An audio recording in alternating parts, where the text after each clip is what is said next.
जय श्री राम भक्तों। यह वीडियो संयोग से आपकी स्क्रीन पर नहीं आया है। आज की यह कथा सिर्फ कहानी नहीं बल्कि हनुमान भक्ति का वो रहस्य है जिसे सुनकर आपकी सोच बदल जाएगी। कृपया वीडियो को अंत तक जरूर देखें, क्योंकि अंत में जो सत्य सामने आएगा वो आपके मन को झकझोर देगा। आज की यह कथा कोई साधारण कथा नहीं है।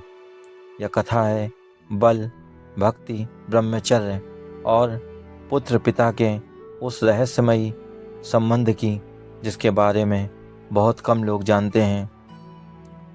कृपया कथा को अंत तक सुनिए, क्योंकि अंत में एक ऐसा रहस्य खुलेगा जो आपकी भक्ति को और गहरा कर देगा। जब भगवान श्री राम माता सीता को रावण की कैद से मुक्त कराने के लिए लंका पर चढ़ाई करने की तैयारी कर रहे थे, तब उनके सबसे बड़े भक्त महाबली हनुमान जी अपने पराक्रम से पूरे संसार को चकित कर चुके थे। लंका दहन के बाद समुद्र के किनारे हनुमान जी थक कर बैठे हुए थे। अग्नि की तपन और युद्ध की थकान के कारण उन्होंने समुद्र में स्नान किया। उस समय उनके शरीर से निकला पसीना समुद्र की लहरों में मिल गया। देवयोग से समुद्र में रहने वाले एक मगरमच्छ ने उस पसीने को ग्रहण किया। प्रभु की लीला असीम होती है। उसी से एक अद्भुत बालक का जन्म हुआ। उसका नाम रखा गया मकरध्वज। उस बालक का शरीर मानव जैसा था, पर चेहरे पर मगरमच्छ की छाया थी। उसमें असाधारण बल और तेज था। समय बीतता गया, मकरध्वज बड़ा हो गया और उसे पाताल लोक के राजा अहिरावण ने अपने द्वार का रक्षक बना लिया।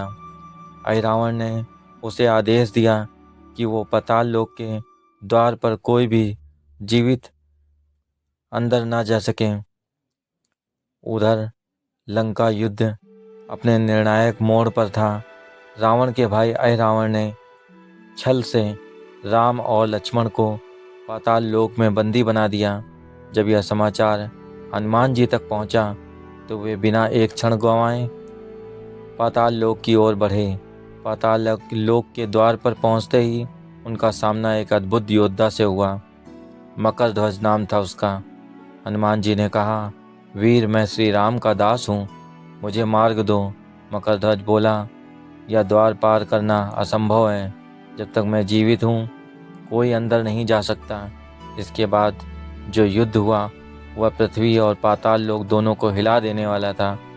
गदा से गदा टकराई, पर्वत टूट गए, दिशाएं कांप उठीं। दोनों योद्धा समान बलशाली थे। अंत में हनुमान जी ने मकरध्वज को पराजित कर दिया, लेकिन उसका वध नहीं किया। हनुमान जी ने आश्चर्य से पूछा, तुम इतने शक्तिशाली कैसे हो? तुम्हारा पिता कौन है? मकरध्वज ने उत्तर दिया, मुझे नहीं पता मेरे पिता कौन हैं, लेकिन मेरी माता ने कहा था मेरे पिता का नाम हनुमान है। यह नाम सुनते ही महाबली हनुमान स्तब्ध रह गए। उन्होंने कहा, मैं तो आजीवन ब्रह्मचारी हूँ, यह कैसे संभव हुआ? तब पूरी कथा सामने आई। हनुमान जी समझ गए कि यह प्रभु की लीला है। उन्होंने मकरध्वज को गले लगा लिया। पहली बार पिता और पुत्र का मिलन हुआ। हनुमान जी ने रावण का वध किया और राम लक्ष्मण को मुक्त कराया। पाताल लोक छोड़ते समय उन्होंने मकरध्वज से कहा, तुम धर्मी हो, वीर हो, आज से तुम पाताल लोक के राजा हो। आज भी माना जाता है मकरध्वज पाताल लोक में धर्मपूर्वक राज्य करता है और हनुमान जी का नाम लेकर शक्ति प्राप्त करता है। भक्तों, यह कथा हमें सिखाती है कि हनुमान जी केवल बल के प्रतीक नहीं बल्कि त्याग, मर्यादा और करुणा के भी प्रतीक हैं। दोस्तों, अगर आपको यह कहानी पसंद आई हो तो वीडियो को लाइक करें, चैनल को सब्सक्राइब करें और कमेंट में जय श्री राम लिखना ना भूलें, क्योंकि जो राम का है वही हनुमान का है। Thank you.